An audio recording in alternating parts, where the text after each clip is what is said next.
Coastal TV one about. I also put this the young Shananka, young assembly, CCMA, and I even a sponsorship in Yashan Academy, maybe walk on them obey a bit to now, so many police are between all the challenges in the office or the Abbey.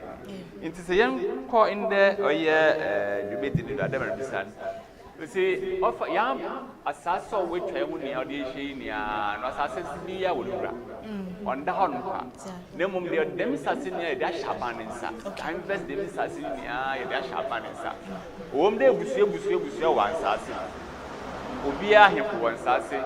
Ubia was but the Miss Asia make a once Maria come once a minia. Do ya assassin, do yensu, do ya quite near Shabaninsa. Inti ABBAN dem tum na yedi ama ABBAN ABBAN tum jinado no kede dem wa asasi odan mesi dan mi pede be jam tum da menije okay ABBAN wo dem tum na dem tum ye nia na yedi a ABBAN nsa na ono so nchire de ABBAN original na da odi tum odi force origin asho ya membum bra na chapter 6 o ka bibi fa the directive principle of state policy okay hihia o man wa ye inti ehwe dem we na ehwe oye article 37 na ochire interventions be brave ABBAN order that but the intervention na ABBAN order on yem fem mo na nkasa no ho na oye ma amanfo wonya fa hodi okay oye ma amanfo wasite otumpon oye ma amanfo wankasa no otum na wokọ woba wonyi bi wosabi wode hwe woni busua wasanso wa ye ma amanfo wenya somdwe wode atra man mu na amano wa ye de otumpon inti ABBAN oni tum kase bi okede mreje wasase na mdia yaza on famfa so mfemro inti bra ABBAN oyen de won bremen oyen de se ABBAN leje dem dani ya orege dem adi na ode ayem wa ABBAN fa so nya fa so de mayenia na owie na oja wa mo bimba kwa ketena okay inti woni papa mun obande ma ABBAN onam de wa ha wa ma wasetena watoto na we ntin ABBAN tum no kede dem da medo kwa dem bie inti ansa na ebedu na ABBAN wesi na ne bi ode ama ansa na ebedu na ABBAN ode electricity ode ko hono ABBAN betu na ode akobifu no water wo hono te bibia mo wasete mo tumpon no oya ABBAN na study de oma e de hunso hoto inti onka de me ya ABBAN inti bibia hye me nsani ntin mutu na sabi tarfati wasete mo asai na mo won bremun ABBAN orutu efi wasase do anade obubuda na ode ko bebia wasumbeto wasumbeju dem no be ya ankwankwa ye basabasa onfama okay na sese na akwankwa ye akasakasa menteme ho ase bi aba no yebetimi akase bi a communication no ankoyia na ansa na ABBAN kra ebetu nkrofo bi afi omo atena ye de omo akọ baby fufuro no and then communication process be na also di go akwem se na be ya understanding between ABBAN and nkrofo no ebekoso ABBAN de ma usual ba won brem bra ben and the ABBAN ye kata the dem day be here the masasi na BDC school be here the masasi na BDC hospital na wa ti memfu ni ti dem day ye yan kata da na ye do ko had me ya hoto wa yan kata da bo be ya da chi bi se ye di hono ma ye ma no ba ye na no ba no de dem day ABBAN yan kata de ko yan sasa inti dem de sabayan kata de woni dem dani na wadre maw dan wo be da chi bi ansana nkon kwesi echi anka de ABBAN wo yan hwi yan fa de masase ho dem mo mesanso majime dan inti wo yan kata wode to ade kro ha na sami no man kata ade kro ha Ghana fo aye buka sebeta fra yan kente wo se epede esisi bibini ana de ko gum no kan and ye wo problem as a country as nipa tire ebi wo no ma yenchimba oye history yentum na yemma mmofra ba sebi otarfa chen yentum yembu enema bi yenni efa nkyere won okay inti nkanta bi hye bi ko na de nkata ro hye madakem ni mo dase che bi wa ansa na waka me wel inti de bia na mo kwa me ka che na se ye bogwa na ye checha mafunde mentwa na enwu ansa na aka abakose be de ache we friend nkyimba na mom se yetase na na ye buegbu enema bi de ache nkyimba me ko school da na mo matete me ba mo bedu pempendu bia metu na ma chere ni me bi me tie na penyin call asise wan ko school be mo one friend na nanom na wan ban ebi mo edu okuta e bia degree bia na da lawyers aso yemi say de we lawyers na da we lawyers another oye olahanum one ola abakosem otum wo chere wona otum o cheche wo hu de ye fi hanum de ne ba harum de ne mo nkata ye do to bi adem nkata de to do o wase mesi honom de ma ja na ye buye ne egudo wona de wode yen koi na wode yen koi ne mo na nka ni sentin bi ti wo honom a nchi ma no wonim ona mi chana iti bia kan ye kan ade adekura no yem de de kroke de why petition is a very good direction nti ne petition ye wo MPs wo hanum de ye wo aye CCM fu wo honom the sense you won't pay for this will be on they should engage all these actors. And you engage all these actors, or even there. As to them from the Nofifa, of your house in 4 honum, and I am Cassan, ye bring me and Ancasan them from Sunofi honum. If I'm happy there, okay, there, why then why a petition what they are going to then petition why buying under the BDH, I should quite a father, ye there to ye.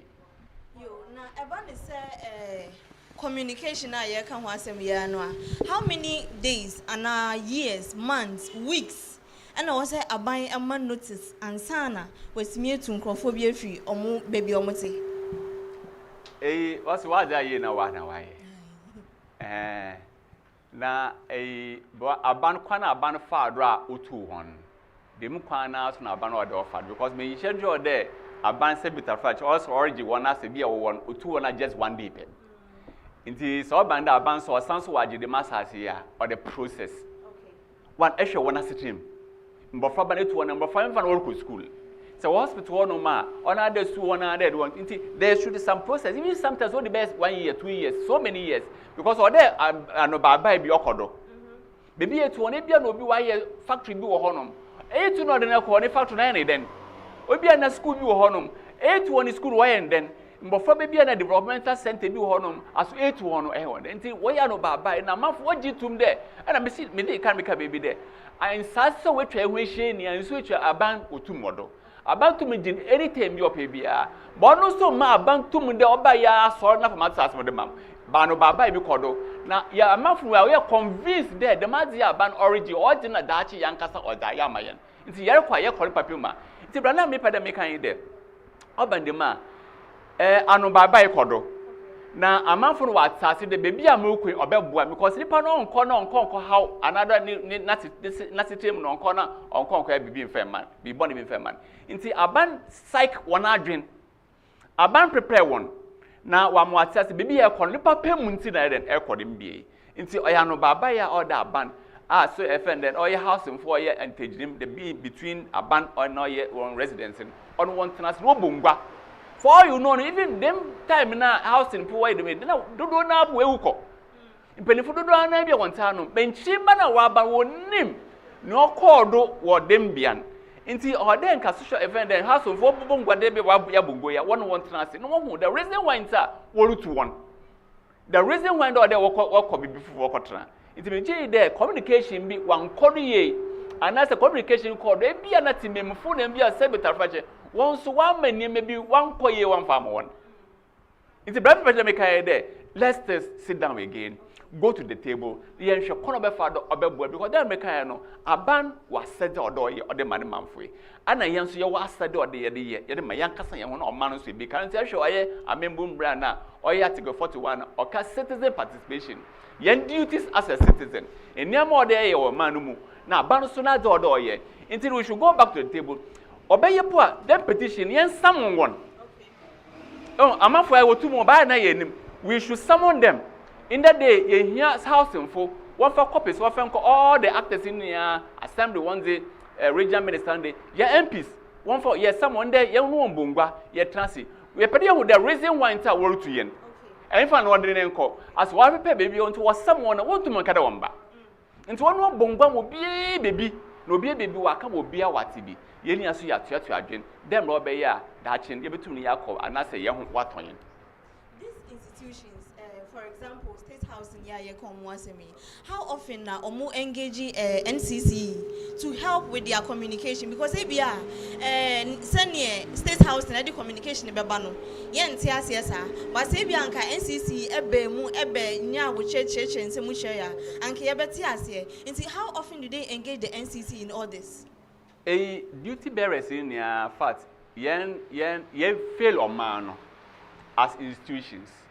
Masumi all the institutions in here, ya said your day ye fail. yanka ye hu de oye taxpayers money and odi to yanka nti in the date boy ahin in the 21st make a workers are waje wa bantu okoni a obi ahwe den next go bia beko bank ba na ye hwe free baby a sika no ofi no reba nti o yan sɛ de ye bunku ntai ye de ma oye timebefo no hu ne da na me ne alaji ne eka bibi de sɛ ame me ye medwuma yi na me ma obi hu medwuma me functions a obwa sɛ oye state housing so oye we edwuma yi anka baby a bedu yi ndu so oye CCMA so what's oye we edwuma yi pa de we edwuma yi a nka ne me bi ho no ma nka onya on hawadwen sɛ police force oye we edwuma yi pa no nso yet wonase pa de bia ne police fo be den ye be call nti sɛ bibi po de kodo baby de mo de no ma fa phone police fo bibi de bi kodo na there has been some gap bi abeda yentem problem bi abeda yentem nti mintumi nko police ho no mintumi nko CCMA mintumi nko NCCE mintumi nko regional office because me benya tum no ma ye there one siam abda benya tum ma ye there me yakakai bi nti ne pan for orba mi che na osua but that is not what we came in to do or there me ma amanfo hu ma study as NCCE metianum dey this obi hiam we bi oba menchen na NCCE fo eba na ade na wo de wo ye eba na ade eba wo ba me human rights eba na ade na ode me ye but the mini nia ye yi de afim ye mi se enwe nipa dodo ahin na wonim CCMA one functions regional minister nipa dodo ahin na wonim ni functions MP nipa dodo ahin na wonim MP ni functions ye mi se enwe the MP people how many times no by constituencies the mini no dey be say we fail ya as institutions ye fail on man no but I na ye kan ho bi me can say odu abato one ye hu won na odu abato so den ka ye check one no ona there yen personal interest na ye hwehwe me can say MP aba ha no ma obi amfa de ma de ya ye kan de ye mfa nto nanim na mo be kwa de MP 5 cities so MP 1 city so MP leader me you also be da me yan kwan man nti me chop money MP man scam farmer me you no more kwan bi no fa mamo o MP osimesi ban mom no enyame bia emi owo yen ahanum de man to me anan de yen bro ne de no hia no yen fa nto nanim yen personal interest na hwehwe atamata yen personal interest enia nti in as much as the institution ye fail ayen so citizens ye kan bi no akoye NDC no ko MPP yen personal interest there but then mom the community nankai last time me catch a man we call one of the districts Maryban no me few Maryban many MPB na na yereba what af na bu ni kemu and them 22 cd bi odu we bia we yi bi no de ama kron ahemfo na we won del ko bi wo honum infum honum side kwa honum side empanyimfo no obi anje de made bi wo ka chere won school dan no do akwa wo hia borehole nti wanje de made bi me fi akra na mereba na mkohwe na MP no gudu hoye de made odi ama won e would mention that wanje but we have chiefs bi ho no ma opinion leaders bi waji wo gugu won de one selfish interest but them community onam there o man no oda won akoma do nti wo ka de wonje na mo hia boreholes MP no so at the time we come forward because na me show interest mo de ogudu a na hoye de made odi ama won inti before ye dem personal if you want to be dey betu na edu bibia redu obeboa inti institution dem worry no hia papa ye inti de bia me hwe na nka ye benya organizations bi ye benya institutions bi na nka we so wona sen because we bu amanfo we ni wa that's why me catch o man there abraham o we ni ba for me we ni ba na me ba no ye me yawo this thing there the university no was EW university education they take some of this when we there one students they will also live in communities in protecting them no about the media no won't do agrokra NCCE programs what my sponsorship any obi bia obesoro bia or ye community program bia they go into help then say by UCC is not bad that yeah boy MCCMA on for one even MPs on for one but I na so na edu nkojeje ho no bosom so ABBAN yen taxes abandoned to one. And we have a very big problem as an institutions. We have a very big problem as young citizens. We feel that the near the young book. The near the adjoint the money, yet to project here. Yes, I know what church Mrano. Sanya Eka say, ABBAN bits me a barbaje. Was asked what bits me the need to me a barbaje. Name no, and by force, mum, they was on family, crimes no fine. You move be na any Miss Hardy and say, ABBAN bits me a barbaje. Or no, when he say, men and no massage, men and no matna so up to now, no. automatically I am media ABBAN ain't me meji emfim na me pesa me bisa ne say ye constitution no ye nti ase e wo constitution no e betimi aka say enye ndru baby a e wo say ekodru nti na ma problems we nyina e ba no ana so say eye nida hoboni ana ye tesen. You see enye nda bona so NCCE ye create NCCE. So one of our functions yenju media ye di kesi pa kro there. Yema boni beka man for be civic minded. Okay. Obeti ni be ase. Ohun there o man na ye chichire onye nipa onda nipa kope na beom.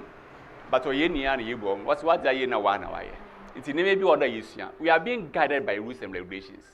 One hand me obe ye be say we trafache onye me pela me ba ha no. Say me pela me be tran man ko be report police watch him. O today Daniel ho no me say me bob me kwa na me so me kwa me pe bibia na mada. Because hand them obeton the watch him or be a mark video be privacy. Into black pandemic kind of ya the mbra and a chichroman. Even ebusim cry rules and regulations. Eba or ye hanum de amjide or an anu hanum once watch him bra or they regulate hanum. Equa assembly and brow honum into your constitution idibu but constitution and branny there. Yes, freedom of movement, freedom here. Into me freedom, the fact that more freedom doesn't mean that or them to me saba idea. Because me koto me say man to me baby I made them one share na me say account. Into them to in such a way there, me starting count on fatty be on firm no. Into no we live according to what's it not according from. Into baby me ye within me means. That is human right. Into me ye be on fat basa on them firm one. But if ba cry in there, I na ye kadam ra. Yempede ye black crap ye the better ye wana de ye be sia be about the law ono na wa ma in sometimes they call law ekeda me minima law ala judge be kede e name no penche do or there ye boku do ada de way or there nka isia it's not an excuse into that's why NCC is there but ade ba kwa last time me catch woman there ye call baby ko ye program now obi atran krom kosi boni tran krom no there ka corruption or ade how ye papa as Ghanaians as an African. Inti waji tax or the tax or the brown the one genuine for education. Not them corrupt practices na ye nyanka ye trado and ye brand as them obeya young son ye development to be concan. Now we're looking at about 200 participants. Them program ye ye nipa 18. Now 18 no crapon baby a now a month for what for draft. So for on obi a school one fan ye bibi o se 1J Ghana for 1J. Now programs ye nso ye mo ban what you know on fa won. Na ka corruption so na ncha on one kwatro nam so minyina me ye bi. You see, into one man, yan sheda na yan sunyadin. How many of us? I am not going to say how many of us your constitution will defeat. It's a constitution where download the crap or easy. How many of us? On fire, I'm running for an American day. Maybe a baby tree or friend this community. They should also be part of the problem. Them brand or about better than they know. In your baby record, as you miss on to watch church, one a babuna. The baby affairs yetini. Ana ABBAN sorti ordinary bahanum. And some baby record. You miss the one road one here, one in babun say what church on the missem. It's back coming back to the constitution. We have a constitution of ABBAN. And constitution are rules and regulation, but you regret it. You do one here and you name the madi. In as much as they church, in as much as they be an NCCE bahanum, you miss there. I mean, Nipadu one and Oditian. I'm also what say Nipadu one and civil traffic warfare at Junibium. Obi ko no ma ye kan e bia otie ne ka e bia ro de ato ben so obeka de obi a me pendwum kuti meti obi passenger bi bo ro e bia so na we mmonjo no yenti a na de ma de ya mfaso ho ye de ato baby nti ye be ya AFIBA as a commission but nipa no otin ono so is another thing altogether e betu na de e bia ponko na whatever they consume there onum okada onum a onum okada also onum obenom de ma it's about us thinking that yen development who be here. The yes, and you may be, if it is about our family setup, yes, you are there. You may be, they, yet sure your history, you go on. The man deny yet. We don't write our history. Families, we ignore it. Until our father, you know, better pen, do because school. Now, about some way, we see we feel on him. On your own, because the papa and Shen, my man, Shen, was a penny and Shen. And to say, Yasuna for another minute, the Miyasuna. But when I'm a father, Miyasuna, make you meaning. Another milkwa another moko. It immediately there we have a role to play. As me and Metianum, I have the NCCE has a role to play. the MP has a role to play, and the citizen also has a role to play. So you can development that all these actors yet to be young.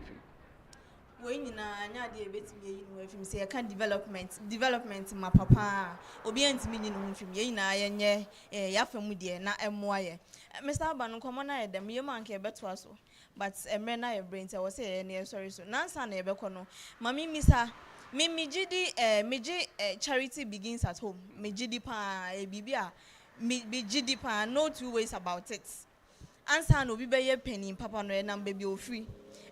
In some situations, we bet me not so good, but obet me an important person in the society. Mommy, Mr. Say, I've been seeing some of more newsletters now there. And to me, person, maybe say more motive. Say bano community and schools specifically, ankasa more engagement with schools, you know. Mo motive amode yes anyama nyina no the same as media and also say more than that. Yes, I'm happy Ola say na say schools. You see civic education a big challenge at the American as a commission. Okay. Because say modi ekura say because of the via obi fi so about video no man say nti na bia manfo ba ha no. So here the ame ABBAN NCCE na ba ha no man kan bofan kwoti na be hu wona no. Now, can't maybe I mean you be NCCE was program maybe the point. But I think of far behind because one I let them also recommend them for coming here. But maybe most of them are here because of the challenges that they face here. Some of them are also here, so maybe hey, Costa TV, remember radio, remember TV, so even some of them are here. But yes, NCCE in Kutina, but this is the challenge. Yako baby, we know doesn't come, my friend Bangutin. But he said the other alternative is that we should go to the schools. Until we have civic education clubs in schools. We were thinking that school is a structured something. Because a headmaster fro, the NCCE for about always you see them being gathered there. The idea is that one, we want to groom them. Okay. In Tabafan Benino, not when you see the film. First, and I'm paying for will be a friend civics. Your trauma as exams. Okay. How we should respect the elderly. Do be young community, young basa one. You share the money and then only honor. Until we're thinking that we should groom them now. Now they will know it. They will grow with it. No way in. In terms of family, know him how to value our customs. On him how to respect the elderly. Yen aba kosa na yadinia yen constitution aba frabani nim. Inti ya start with the schools. Now also go to the community and let me also appreciate you for the fact that at least the Costa TV as that partnership. Because we do could be no one in and we should recommend the management for that. Also, yeah, tell me feed the boy and papa. Because sometimes all man insisting people doesn't come, people doesn't go on for but you start with school na me ye pa dia. Be did there mo fan the benin. Now was answer because I don't credit share in there. Sami da meet me dey. Mamika one of the schools I you could share class 4. But now abofraban there was this friend then teacher be school no ma. Or your national service personnel. One year mofraba be 4. National service so. National service. Or your national service no be teacher so. National service so. One year mofraba be 4 no be teacher so. Now, your marriage, your chum of Frabano, teenage pregnancy, the consequences. That was Fraba, Echo School, the Echo School, they now, Oban, them now, Fabano, who one man a program office, what's the data? Menyem. I'm sorry, no man don't know him also, or see me see no on fire food. Not doing that of Faba, and any young for baby, basta, teach a friend of one him no account through this thing, anyway, never report your boy watching the chat. Is it true some of this engagement with the children who was study as in Mofraban Kasa Wofi, was study as in Mofraban or community? No, we should teach all of them. Yeah, your program be now we face challenges. Yeah, or your festival. Okay. Yeah. Or your yen festival or your Kipusi. Masa, say old one, my yen shem Mofraba one dressing are very bad. Oh. Yen shem Mofraba in Yama one or very bad. Say if she dressing and Mofraba a youth in what dressing on fire into or defeat the purpose, ye pedant can promote young culture. o defeating the nka ye be ko nanana wonado na nka ye manana wache won kwana ye fado a ye di promote ye culture na de nia what's no here. Oh, and it was very bad. It was very bad. It's there ye were a problem as a country, but on kitchen say ye nia yes ya bre you the young youth in what say na ye penny idea we have to come back to the table, sit down and amend the minimum name ye can ya before what say ye ya daching ye mbofra ba no be say ye youth ye be say inti ye be kon daching no be say there e ben entity na ye de ma ye mbofra ban aso e ben mood ye modi mbofra ban ya ti wan hwe benya asochi wo de ma de ye yo ora Joseph Abban yeda sepa wakan sembebre na ye no na me nko ade ye besan ba na mre pam de san so ni we di ai wa po na obeba it's so me so ye committed comment wo Costa TV okay yeah ne da na me ne staff ye in there in as much as money doesn't come ABBAN face come back the whole year ABBAN for one city before buy but ABBAN so ya did there ABBAN bo so ntu a obetia okawo but scout be bodo dey be di adwuma enfemba onfemba but that doesn't mean that we should sit down baby or there you could be until we are giving you an assurance baby or be could be or the NCCE and one call yo yeah that was for assurance na mo dia man baby or you be could be on be di she say am say you committed no committed director committed TikToker yo director ya da say pray for ne ashofo amoshe ya ha na ye de NCCE enkomobo no ebesi for enne ye besan so akomo na so abrebia na ye no mo akodi enkomo Coastal TV Community Connect Tuesdays edition and they are reshuffling yamba Friday ne mo na Tuesday yamba yo Ola Madina na ye ne employee for fire service for aba health and for environmental health almost about the cancer no more doing como yene NCCE so any como say ana yen papa for ne yen nananom apofo any assemblyman and so ye no more doing como EPA for so ebe cancer e wo fia say ya ye no more edin como ye beda mpanyfo nyina ase say ye to nsafre o mo no o manti anda no man popo omuti na o mo aba ombe cancer o Coastal TV fia ha na ye no mo edi nkomo yen san ye be sori sunsun yen san so emfa aseda ema yaboafo a da bia omuta ye chi ebo ye chi dom se na be ya ye program yi ebe ye successful na akoyie ama amansan nyina na edi kan yen fa aseda no ema National Petroleum Authority omusi yankanje o say abra wo use gas na ebo ama wapomudin akoyie na enkonkofa o ha obia emfa mrew no bo modin asese ye na se petrol tanker bi so enya accident a wontwe men tanker no enkotwe phone se wo kwa akotwa pictures akoye videos ama me ho devoted TikTok atiseme there be na emom no bo modin ase obetena fie na ba bia emmen hokrampo na kwankofa to renchen bia amfa ma ye nyina ye mo modin se ye bebo ye ho ban afisa insensem ni nyina eho aseda bia mu nso enkoma the taste catering services ewo abra market eye coffee apon stores ehwa na owo the taste catering services se enkan cho se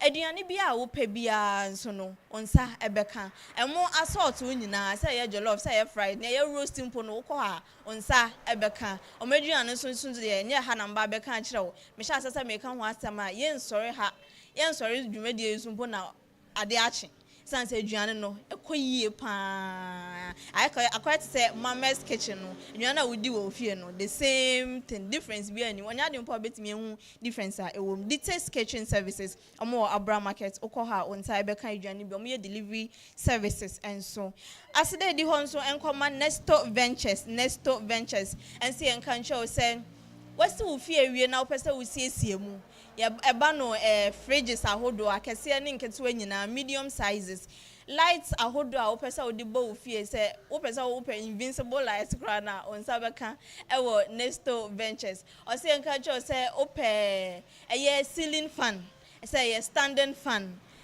open chandeliers ni nyina bomodin na ko Nesto Ventures na onsa beka bi na o de asiesie ofie ama ofie akoye kra behwe ena no yenye hwi tombiem ye water closet modern one bi abenti water closets bowls ni nyina no sink there any toilets na nkasa there no so no ukọ ha wonsa beka na ufie akoye kra behwe kama na ye koyenim omo wo abra opposite Methodist Church no ho e na omo wo men's hardware and finishes omo opposite Cape FM omo se en kan cho say ye paint say paint ahodo apesa wo di painti ufie nyina no ukọ ha onsa beka omo se en kan cho say niema bi a wo di besiesie ufie hardware ahodo electrical gadgets nyina no home appliances nyina no ukọ ha onsa beka na wotimi edi udwuma fefefe na eho ayefe megidi say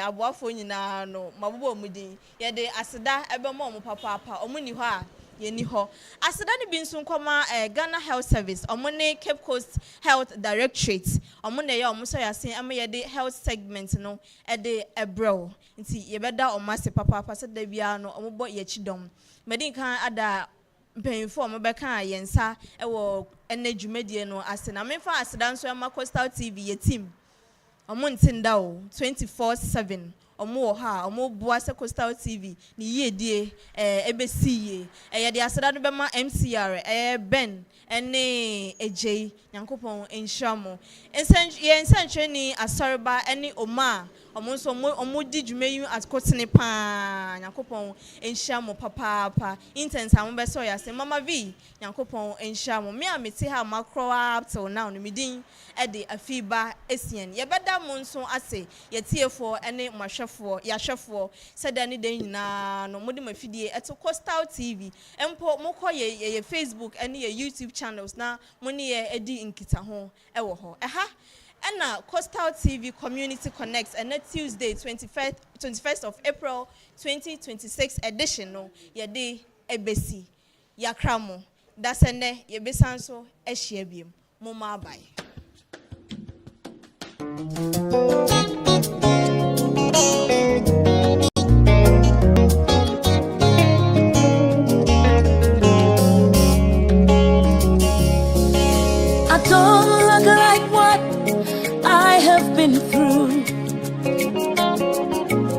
Turn my pit into a well, so the essence of my praise is centered on your grace. Adum, adum, wadum.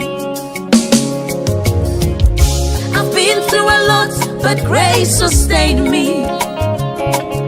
My test is now a testimony. So the essence of my praise is centered on your grace. Adum, adum, wadum. It was you, my lawyer in that courtroom. It was you, my soldier on that battlefield. So the essence of my praise is centered on your grace. Adum, adum, wadum. Hey, adumo nyame, adumo, adum, adum intina metiasi, eya wadum tina mewoho. Lord, the essence of my praise is centered on your grace.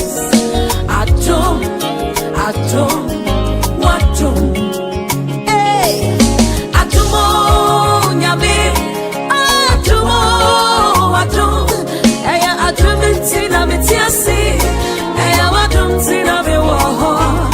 Lord, the essence of my praise is centered on your grace. Adum, adum, wadum. Who has changed my story? Who has given me a song? Turned my mourning into dancing. It is you and just your grace. You have changed my story. Protocol breaker, you made a way. You turned my mourning into dancing. It is you and just your grace. Could not have made it without you. Hey. Could not have sailed through without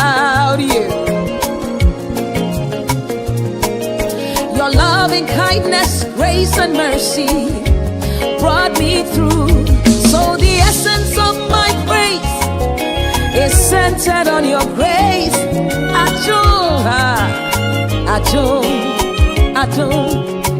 Could not have made it without you. Hey, could not have sailed through without you. Papa, your loving kindness and grace and mercies brought me through. So the essence of